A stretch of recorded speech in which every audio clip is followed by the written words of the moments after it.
मैं ऋषि। आज के समाचारों में, राजस्थान को 4 माह में सिर्फ 25 से 30 दिन मिलेगा पानी। हरियाणा के 6 जिलों पर असर। 32 साल पहले हुआ था समझौता, अब होगा अमल। 1994 में यमुना जल समझौते में किया किस राज्य को कितना पानी मिला? 12 मई 1994 को राजस्थान, यूपी, हरियाणा, हिमाचल व दिल्ली के बीच यमुना जल समझौते के तहत पानी का बंटवारा किया गया था। हरियाणा में पारा 45 डिग्री। मानसून की एंट्री 1-2 जुलाई को संभव। हरियाणा में रविवार को उमस ने बेहाल किया। भिवानी में दिन का पारा 45 डिग्री दर्ज किया गया। कई जिलों में लगातार दूसरे दिन लू चली। हालांकि दोपहर बाद करीब 2 बजे आई आंधी के बाद राहत मिल गई, लेकिन उमस ने खूब पसीने छुड़ाए।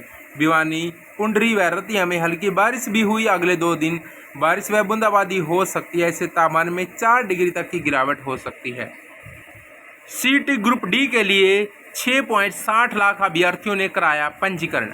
हरियाणा में संयुक्त पात्रता परीक्षा सीईटी ग्रुप डी के लिए आवेदन करने वाले अभ्यर्थियों का उत्साह बरकरार है। रविवार तक 6,60,645 अभ्यर्थियों ने पंजीकरण कराया है। अभ्यर्थी 3 जुलाई की रात 12 बजे तक ऑनलाइन आवेदन कर सकेंगे।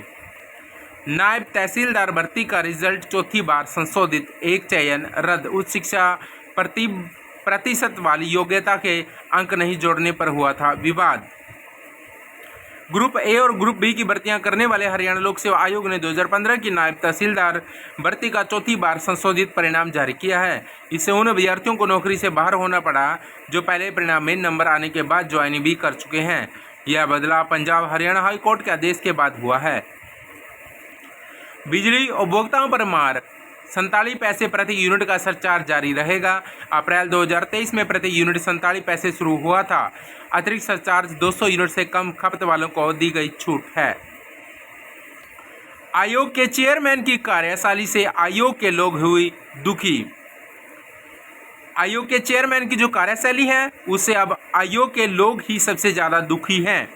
फाइल को बिना वजह बार बार विभिन्न कार्यालयों को भेजना और उन पर किसी भी तरह का निर्णय ना लेना उनकी कार्यशैली पर सबसे बड़ा सवाल है।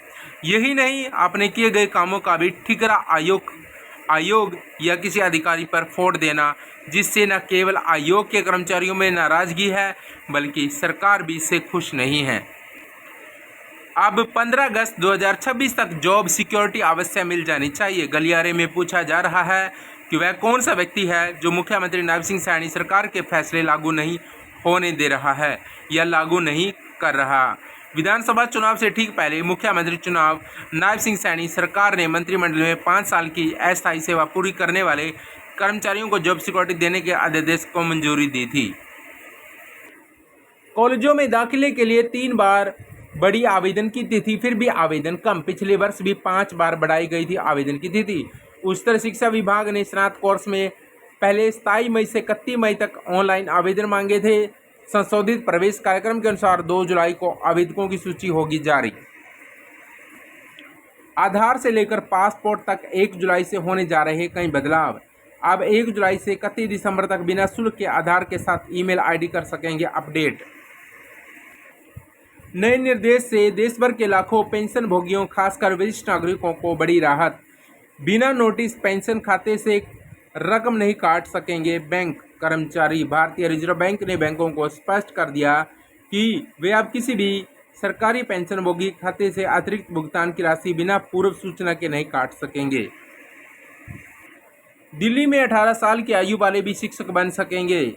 दिल्ली में शिक्षक बनने का सपना देख रहे हजारों अभ्यर्थियों को राहत मिली है। दिल्ली अधीन सेवा चयन बोर्ड ने प्राइमरी स्पेशल एजुकेटर के लिए न्यूनतम आयु 21 वर्ष से घटाकर 18 वर्ष कर दी है।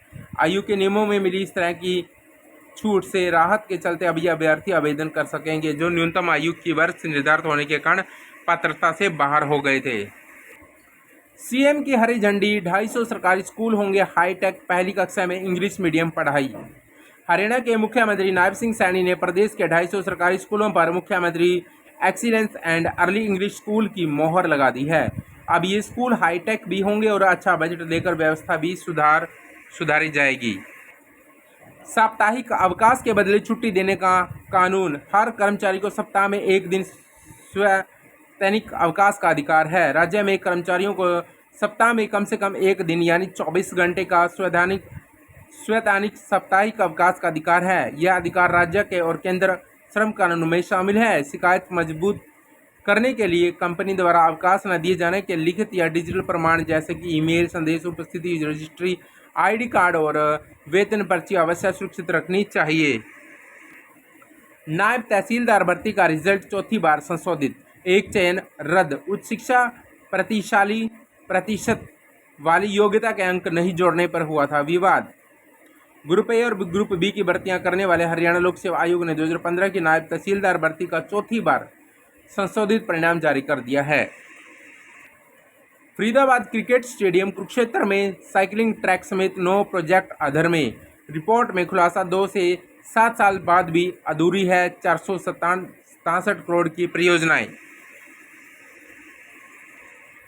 प्रदेश के 1.25 लाख संविदा कर्मियों को बड़ी राहत, 15 अगस्त तक निपटेंगे सेवा सुरक्षा के आवेदन। मुख्य सचिव के निर्देश, विभागाध्यक्ष तय समय में पूरा करें सत्यापन। पात्र कर्मचारियों को 58 वर्ष तक मिलेगी नौकरी की सुरक्षा। कम हाजिरी पर परीक्षा से रोकना सही, हाई कोर्ट ने कहा कि न्याय का मतलब यह नहीं जो चाहूं और जैसा चाहूं वैसा ही हो। बॉम्बे हाई कोर्ट ने कम उपस्थिति के कारण अंतिम सेमेस्टर की परीक्षा में बैठने से रोकी गई कानून की एक छात्रा की याचिका खारिज करते हुए उसके रवैये पर कड़ी नाराजगी जताई। 250 बसें कानूनी विवादों के कारण थानों व डिपों में खड़ी। प्रदेश की 4057 बसों में से सड़कों पर 3527 यात्रियों के हिस्से में है। प्रदेश के विभिन्न डिपो के रिकॉर्ड में 4057 बसें दर्ज हैं। दावा है कि जनता को सुलभ सफर दिया जा रहा है, मगर सच यह है कि इनमें से 530 जो बसें हैं वो सड़कों पर ही नहीं निकल पाती। नतीजा, रूट पर बसें कम हैं, फेरे घट गए हैं या यात्रियों को खचाखच भरी बसों में दरवाजों पर लटकर या घंटों इंतजार करके सफ़र करना पड़ रहा है। आज के समाचार यहीं तक, मिलेंगे जल्द नए समाचारों में। तब तक के लिए चैनल को सब्सक्राइब करें, फॉलो करें। तब तक के लिए दीजिए अलविदा। जय हिंद।